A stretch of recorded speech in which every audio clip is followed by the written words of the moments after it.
Раскрытие швейцарских материалов о том, что патриарх Российской Православной Церкви Кирилл был агентом КГБ, может быть новостью только для очень наивных людей.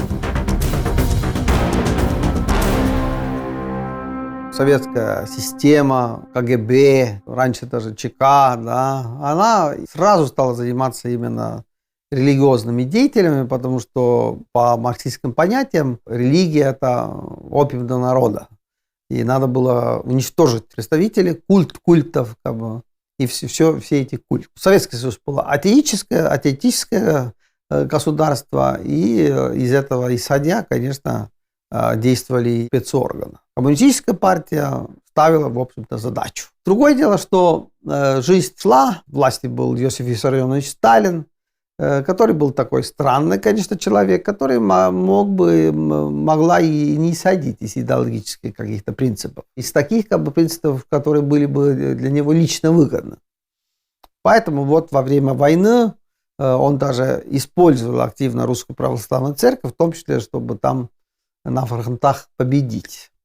Вот такие новости о том, что там какой-то русский православный священник собрал деньги на танк, подарил этот танк фронту, были обычная такая вещь, конечно. Шла консолидация советского общества, но вот и религиозные деятели тоже должны были там что-то дать для победы. Подарок Сталина Русской Православной Церкви было серьезным. Было восстановлено патриаршество, и был избран этот патриарх Русской Православной Церкви. Этот титул, конечно, видишь, несут и нынешние иерархи Русской Православной Церкви, которые во главе Русской Православной Церкви. Ситуация изменилась уже во время Сталина.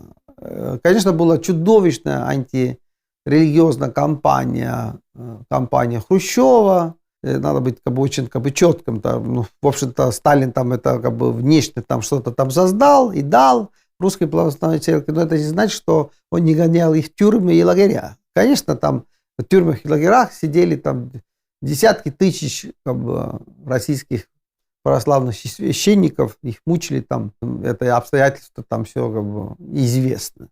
Но надо сказать, что после Сталина ничего не кончилось. Вот именно Хрущев начал еще более чудовищную кампанию против русских православных иерархов.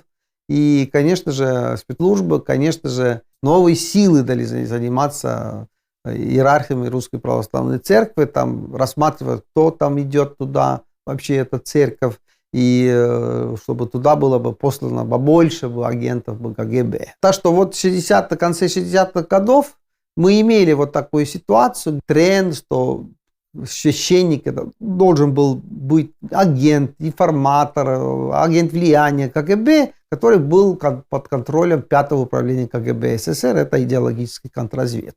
Двигались в этом отношении, занимались этим, искали кадров, которые туда могли бы направить туда Русскую Православную Церковь, чтобы это все там контролировать. Но и больше того, получить информацию, кто там религиозных убеждений, кто ходит этим попам, что они говорят и так далее и тому подобное. Так что то, что молодой очень парень Гундяев ехал в Швейцарию устраивать какие-то там религиозные отношения, тут ничего удивительного нет. У КГБ было вот такое понимание, что служить должны молодые люди, что старые люди, их трудно изменить, там, они необучаемые, толку мало. Поэтому выбирали всегда очень молодых людей. И Гундяев тоже, конечно, в очень молодом возрасте стал агентом КГБ. Мы не знаем, он офицер КГБ или нет, но агент точно. И его направили туда, в Швейцарию, вот именно делать это КГБшное дело. Конечно, были какие-то официальные функции зарубежного отдела Русской Православной Церкви. Швейцарцы утверждают, что там все-таки шла и шпионская деятельность со стороны Кирилла. Начальником Кирилла был будущий патриарх Алексий. Он, конечно, человек был серьезный, с ним тоже серьезно работал КГБ. Есть какие-то там дела, где видно, что он был завербован. У него была очень сложная судьба в этом плане, что у него даже там уже и жена была. Читала, что иерарх Русской Православной Церкви не может быть женатым. Там разлучили его, так сказать, женой этого Алексия. Смех и грех, в общем-то, такая.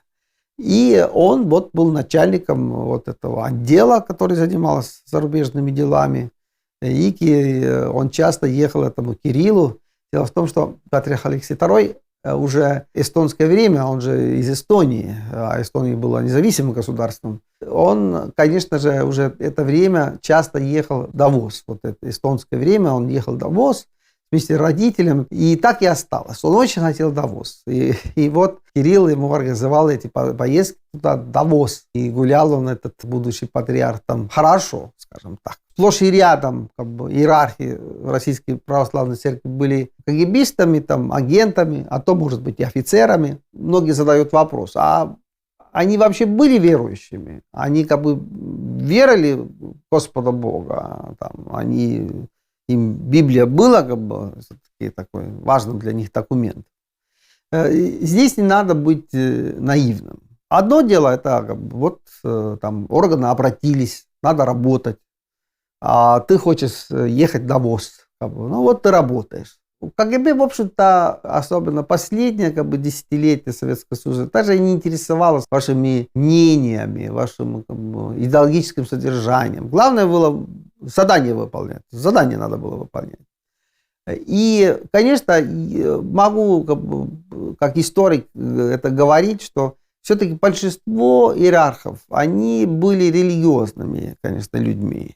Они верили в Бога и служили Богу. Их понимание просто есть такое время, сложное время, надо пережить это время, надо остаться верным Богу, а то, что там власти требуют, чтобы они не работали с властями, ну что делать? По-другому нельзя, тогда ты не будешь иерархом, не можешь там в церкви действовать, не можешь защищать свои какие-то взгляды там религиозные. Это понимание у очень многих иерархов в Российской Православной Церкви были. Иногда это не понимают или не хотят понимать, что была и прагматика, работа властей, но была и убежденность каких-то там религиозных догм. Поэтому, видите, когда наступало российское время, конечно же, эти связи специальных служб и Русской Православной Церкви продолжались. Теперь уже совсем на новом уровне, церковь как важный, русскоправославная, церковь как главный элемент консолидации российского общества, российского государства и так далее. Поэтому связи Русской Православной Церкви и органами только росли, потому что теперь и офицеры органов спецслужб стали верующими, православными и радостно работали вместе с иерархами во имя Великой России. Но кто мог предполагать, что власть получает офицер 5-го управления Владимир Владимирович Путин, который, конечно, работая идеологической разведкой, там понимал и видел, как это работа 5-го управления с иерархами происходит. Случилось так, что личность Путина именно таков, что он любит манипулировать, смеяться над своими людьми, которые под его властью, выпендриваться и так далее. Странный такой человек. Наступили черные дни Русской Православной Церкви. Ну да, они были там старые сотрудники КГБ, работали всегда с органами. В такой ситуации, что над тобой изымаются, унижают тебя, а может быть и убьют, такого раньше не было. Даже последние десятилетия брежневского времени такого, конечно, не было.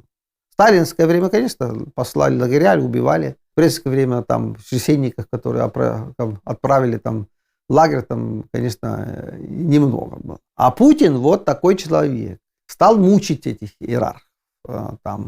Вы слышали эти сказки, Гайдар, исполняющий обязанности премьер-министра Российской Федерации, упал с лестницы и разломила ему эту голову.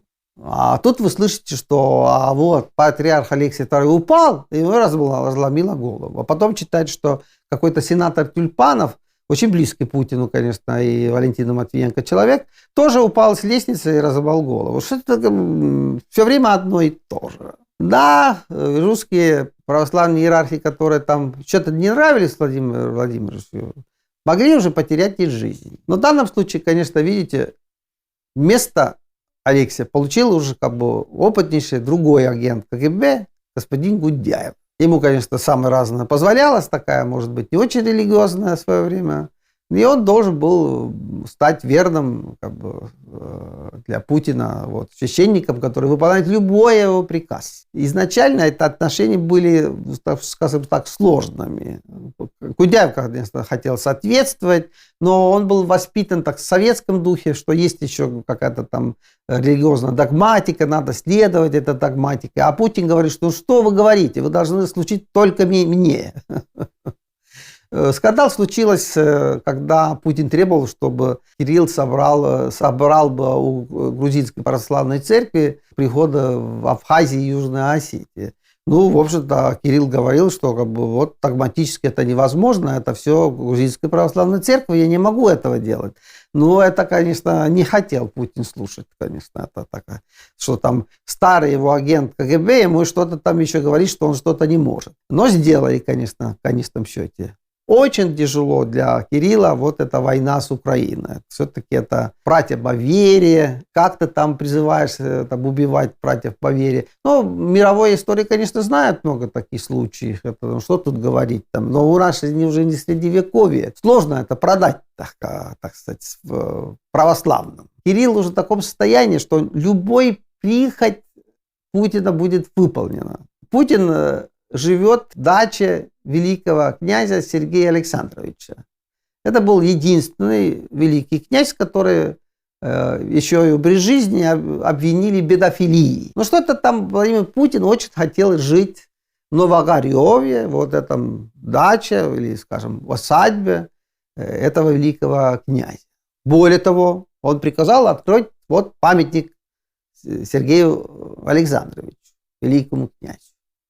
И, конечно же, прибежал там Кирилл, чтобы все это освещать.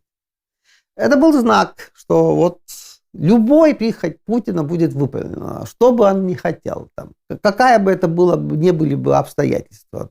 Даже очень как бы неприятные, прям скажем, для православной церкви. Но что вы удивляете, что там Путин требует от Кирилла, что тот энергично поддерживал бы войну, и чтобы там уже молились не за мир, а за победу только. Это все нормально, понимание Владимира Владимировича. Церковь это просто так. Он должен выполнять прихоти Путина. Его религиозное содержание, какие-то догмы имеют никакого значения. Вы, Кирилл, хотите остаться патриархом? Если вы хотите, надо выполнять любое задание, которое перед вами ставит президент. Очень плохая ситуация для Русской Православной Церкви. Это фактическое уничтожение этой церкви. Очень большие проблемы у Русской Православной Церкви и других странах, где они действуют. Но приведу последний пример. Здесь в Эстонии на парламентских выборах попытается кандидировать, но и кандидировать такое объединение, которое называется КОС. Он, конечно, вошел в какую-то там партию, чтобы иметь официальную возможность там кандидировать. В Эстонии там идет кандидирование только партий и кандидатов-единоличников. Но, в общем-то, ситуация, что все понимают, что вот эта партия как бы одобряет как бы, там в Москве и хотят, чтобы он там кандидировал и так далее. Но что они делали? Там обратились, скажем, к местному иерарху Русской Православной Церкви, что давайте делаем молебен там совместный, и чтобы все там эти, которые поддерживают это объединение КОСПа, пришли бы там и там поддерживали бы это объединение через это молебен. Конечно, огромный скандал, но что это такое? Просто православный иерарх мешается какие-то политику еще, какие-то выборы там, будет там агитировать то за одного партию, за другой партию. Ну, где это видно, зачем это нужно? Конечно, тут эстонские власти пригрозили отобрать вид на жительство у этого иерарха и отправить его назад туда, к Кириллу, в Россию, в Москву. Конечно, это имело влияние, и, наконец-то, там они этих безумных идей как бы не отказались. Но вы же понимаете, что вряд ли это тоже произошло без того, не без того, чтобы там какие-то приказы из Москвы там не пришли бы. Конечно, они пришли, потому что все эти иерархии, это просто там должна выполнять задачу. Это самое главное. Верьте своему Богу, верьте, конечно, но любая задача должна быть выполнена. Такая вот ситуация. Но будем, конечно, смотреть, что там дальше будет с этой Русской Православной Церкви. Если вы читаете там всякие там рапорты, записи в лайв-джорналах и так далее о том, что там внутри Российской Православной Церкви происходит, в связи с тем туда, что направляются там офицеры, сумасшедшие люди какие-то там работают, понимаешь, которые там нужны для спецслужб. Что там внутри еще происходит? Там волосы дымом встают. Но почти уничтожили, как я сказал, это, конечно, церковь. Даже трудно представить, как это все там будет можно восстанавливать после смерти Путина, потому что я абсолютно уверен, что, конечно, будет все-таки другой человек президентом, и ему это все уже будет не нужно, вот такая вот отношение в Русской Православной Церкви. Но будем смотреть, это, конечно, интересная тема, и еще раз говорю, что если вы обращаетесь там к каким-то записям Live Journal, еще какие-то там записи, вы много интересного узнаете, что происходит в Русской Православной Церкви. Я вам желаю этого, чтобы вы как бы познакомились с этими интересными записями.